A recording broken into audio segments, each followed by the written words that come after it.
जयपुर में मनचलों से परेशान छात्राओं ने मोर्चा खोल दिया और राजस्थान यूनिवर्सिटी में प्रदर्शन कर सभी शैक्षणिक कार्य बंद करवा दिए। दरअसल पिछले दिनों महारानी कॉलेज के बाहर कुछ मनचलों ने छात्राओं से अश्लील हरकत की थी, जिसके बाद नाराज छात्राएं सड़क पर उतर आई। छात्राओं का आरोप है कि महारानी कॉलेज के बाहर हुई मनचले की घटना के दौरान हमने रंगे हाथों जिस व्यक्ति को पकड़वाया था उसे पुलिस ने छोड़ दिया है और इसके बाद से आरोपी के वकील लगातार छात्राओं से समझौते की बात कह रहे हैं। छात्राओं का कहना है कि बार बार विश्वविद्यालय प्रशासन से छात्राएं सुरक्षा की मांग कर रही हैं, लेकिन मांगों पर अभी तक किसी भी प्रकार से अमल नहीं किया गया है। परेशान होकर छात्राओं ने राजस्थान विश्वविद्यालय में शैक्षणिक कार्यों का बहिष्कार किया। छात्र नेता कोमल मोहनपुरिया ने बताया कि सरकार प्रदेश भर की लड़कियों की सुरक्षा की जिम्मेदारी ले। उन्होंने कहा कि प्रदेश भर की जो भी छात्राएं ऐसी बहादुरी दिखाती हैं, उन्हें हौसला देकर वीरता पुरस्कार से सम्मानित किया जाए। तो मेन मांग तो हमारी ये है कि जिन लड़कियों ने उस मुजरिम के खिलाफ जो बयान दिया था उनको कोई सुरक्षा नहीं दी गई है और इनकी मांगे वाकई में वाजिब हैं। और जो कॉलेज में और विभिन्न तरह की ऐसी आपराधिक घटनाएं होती रहती है बार बार, तो उसको लेकर कहीं ना कहीं कॉलेज प्रशासन खुद का बीच बचाव करता नजर आता है। अच्छी बारिश ने उम्मीद जगाई, नकली बीजों ने कर दी धराशायी। जी हां, दौसा जिले के किसानों की यही कहानी है। दरअसल जिले में प्री मॉनसून की अच्छी बारिश हुई थी, जिससे उत्साहित किसानों ने खेतों की बुआई कर डाली। लेकिन अब किसान हैरान परेशान हैं, क्योंकि खेत बीज निकल गए हैं। मतलब ये कि जो बीज खेतों में डाले गए थे वो अंकुरित ही नहीं हुए। ऐसे में किसान अब नकली बीज की सप्लाई होने का आरोप लगा रहे हैं और नकली बीज की सप्लाई करने वाले विक्रेताओं के खिलाफ कार्रवाई की मांग की जा रही है। जिले के गनीपुर गांव में भी बड़ी संख्या में किसान खाद बीज की दुकान पर जमा हुए और प्रदर्शन किया। विरोध को देखते हुए दुकानदार दुकान पर पहुंचा नहीं। किसानों का आरोप है कि महंगाई के इस दौर में महंगे खाद बीज खरीद कर लाए थे, लेकिन अब खेतों में बीज अंकुरित ही नहीं हुआ। ऐसे में आर्थिक रूप से परेशान किसान अपनी फसल को लेकर चिंतित हैं। नकली बीजों ने कई किसानों के सामने रोजी रोटी का संकट खड़ा कर दिया। किसान इसके लिए कृषि विभाग की लापरवाही को भी जिम्मेदार ठहरा रहे हैं।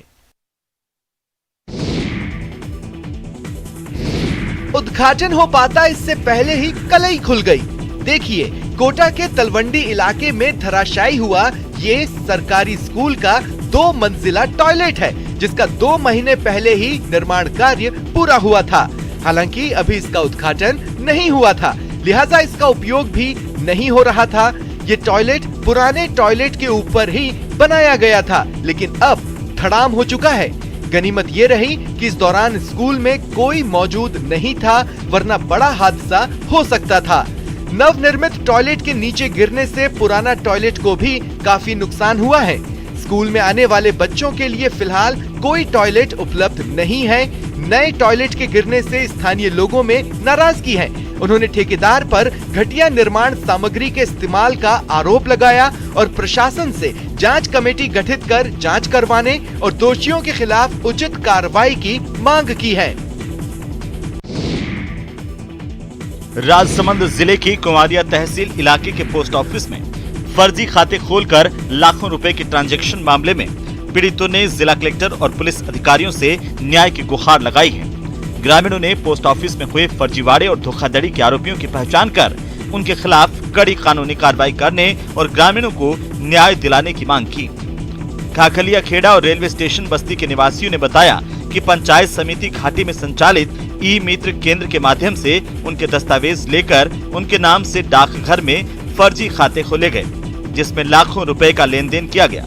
अब इस मामले में पोस्ट ऑफिस प्रशासन ग्रामीणों को परेशान कर रहा है, जबकि ग्रामीणों का कहना है कि उन्हें इस बात की कोई जानकारी नहीं है। उन्हें तो इस मामले की जानकारी भी तब चली जब डाकघर के अधिकारी और कर्मचारी उनके यहाँ पर पूछताछ करने के लिए पहुँचे। ग्रामीणों ने इस बारे में जांच शिविर भी राजसमंद में ही लगाने की मांग की, जिससे कि कोई शिविर में गड़बड़ी न हो पाए। दौसा के लालसोट नगर पालिका की लापरवाही का खामियाजा लोगों को भुगतना पड़ रहा है। हालात ये है कि न साफ सफाई हो रही है और न ही लोगों को पीने का पानी ढंग से मिल पा रहा है। जनता ने करीब 1.5 साल पहले बड़ी उम्मीदों के साथ जिन पार्षदों को चुना था, उनकी भी सुनने वाला कोई नहीं है। ऐसे में लालसोट नगर पालिका के पार्षदों ने एक बैठक में निर्णय किया कि मंत्री प्रसादी लाल मीणा और नगर पालिका चेयरमैन रक्षा मिश्रा से मिलकर लालसोट नगर पालिका की बोर्ड बैठक का आयोजन करवाने की मांग की जाएगी। जानकारी के अनुसार लालसोट नगर पालिका में बजट बैठक के अलावा एक बार भी बोर्ड की साधारण सभा की बैठक आयोजित नहीं की गई, जबकि हर महीने बैठक आयोजित किए जाने का प्रावधान है। पार्षदों का आरोप है कि बैठक नहीं होने के कारण न तो पार्षदों के प्रस्ताव दिए जा रहे हैं और न ही पार्षद अपनी समस्याएं बता पा रहे हैं। पार्षदों का कहना है कि लालसोट नगर पालिका क्षेत्र में सफाई व्यवस्था पूरी तरह बेपटरी हो चुकी है। इसके अलावा पानी, रोड और बिजली की समस्याएं भी बरकरार हैं। राजस्थान में मॉनसून से पहले पानी की किल्लत का दौर अपने चरम पर है। प्रदेश में हजारों करोड़ खर्च कर पानी लोगों के कंठ तक पहुंचाने का दावा किया जा रहा है, लेकिन गांव ढाणी की बात तो छोड़ ही दीजिए। राजधानी जयपुर में पानी की सप्लाई के विभागीय दावों की भी पोल खुल रही है। जयपुर के आगरा रोड पर जलदाय विभाग का कानोता कार्यालय दावा कर रहा है कि हर कॉलोनी में पानी का टैंकर पहुंचाया जा रहा है। विभाग से इसका पूरा बजट भी उठाया जा रहा है, जबकि जमीन पर हाल यह है कि कानोता क्षेत्र में बसी हर कॉलोनी पानी की किल्लत से बेहाल है। सरकार के मुफ्त टैंकर लोगों तक नहीं पहुंच रहे और लोग महंगे दामों पर प्राइवेट सप्लायर से पानी खरीदने को मजबूर हैं। इस इलाके में बिजली की तरह पानी पर भी लोगों को एक मोटा बजट खर्च करना पड़ रहा है। यहाँ जलदाय विभाग के कानोता कार्यालय के अधिकारियों का दावा है कि विजयनगर कॉलोनी में रोज पानी के 4 टैंकर पहुंचाए जा रहे हैं, जबकि सच्चाई ये है कि यहाँ 8 से 10 दिन में एक टैंकर भेजा जा रहा है। वेस्ट केमिकल के कारण उदयपुर में कई गांवों में पीने का पानी जहर बनता जा रहा है। दरअसल पिंडवाड़ा हाईवे के किनारे जामुडियों की नाल में कई फैक्ट्री मालिक अपना वेस्ट केमिकल खाली कर रहे हैं। जिस इलाके में यह वेस्ट केमिकल खाली किया जा रहा है, उसके आसपास के इलाकों में ट्यूबवेल से भी लाल रंग का पानी निकल रहा है, जो पीने योग्य नहीं बचा है। इतना ही नहीं, इस पानी से फसलों को भी नुकसान पहुंच रहा है। लोगों ने इसकी शिकायत कई बार प्रशासनिक अधिकारियों से की, लेकिन कोई समाधान नहीं निकल रहा है। इलाके के लोगों का कहना है कि पिछले 2 से 3 दिनों में कई टैंकर इलाके में आए और केमिकल वेस्ट खाली कर चले गए। इस समस्या को लेकर बड़गांव पंचायत समिति के जनप्रतिनिधि कलेक्ट्रेट पहुंचे और प्रशासन से जल्द ही केमिकल को खाली करने के लिए दूसरी जगह निर्धारित करने की मांग की। साथ ही अवैध तरीके से केमिकल खाली करने वाले टैंकर चालक और फैक्ट्री मालिकों के खिलाफ कार्रवाई की मांग की।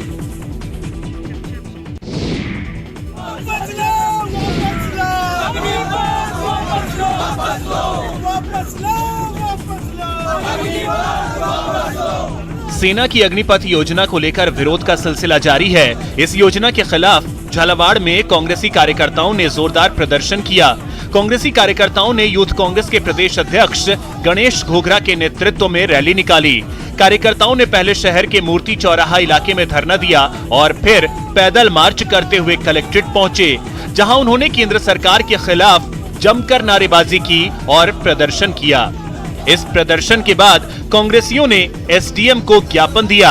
ज्ञापन देने के दौरान पुलिस ने कई कांग्रेसी पदाधिकारियों को भी एसडीएम के चैम्बर में घुसने से रोक दिया।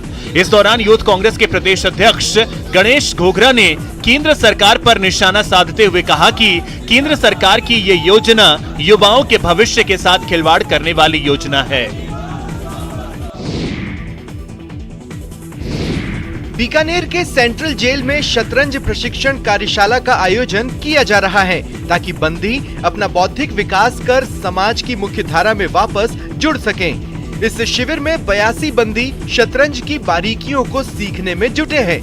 जेल अधीक्षक आर अनंतेश्वरन ने कहा कि शतरंज प्रशिक्षण शुरू करने के पीछे उद्देश्य ये है कि जो बंदी यहाँ खाली रहते हैं, उनकी सोच सकारात्मक हो, वो जीवन में हार नहीं माने, बल्कि शतरंज के मोहरों की तरह आगे पीछे चलते हुए अपनी मंजिल तक पहुँचे।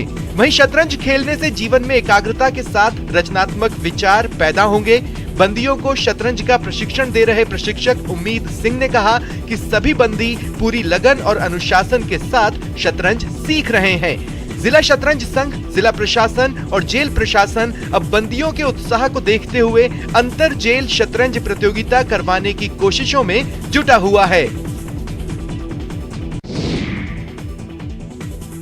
जेल की दीवारों पर ये शानदार तस्वीरें किसी बाहरी कलाकार की कूचियों का कमाल नहीं है, बल्कि जिला जेल में बंद एक विचाराधीन कैदी के हाथों का हुनर है। बंदी ने जेल की भीतरी दीवारों और बैरक में आकर्षक पेंटिंग्स बनाई हैं। ऐतिहासिक दुर्ग के साथ ही भगवान के चित्र अपनी तुलिका से उकेरे हैं, जो आकर्षक बन पड़े हैं। इससे कई बार ऐसा लगता है कि जेल में नहीं होकर किसी सार्वजनिक स्थान पर आए हैं। जेल की दीवारों पर ये पेंटिंग्स तैयार करने में एक निजी संस्था ने बंदी को संसाधन उपलब्ध करवाए। मुख्य चौक हो या बैरक या पूजा स्थल, इस बंदी ने पेंटिंग्स से दीवारों को रंग दिया। जिला जेल में करीब 3.5 साल से बंद शाहरुख ने ये पेंटिंग्स तैयार की है। शाहरुख पॉक्सो एक्ट के तहत गिरफ्तार हुआ था, लेकिन जेल में बंद रहने के दौरान उसने अपनी प्रतिभा को निखारने का निर्णय किया। इसके लिए डिप्टी जेल प्रभारी योगेश तेजी ने बंदी को प्रोत्साहित किया, जिसके बाद शाहरुख ने जेल की दीवारों पर कई आकर्षक पेंटिंग्स तैयार कर दी।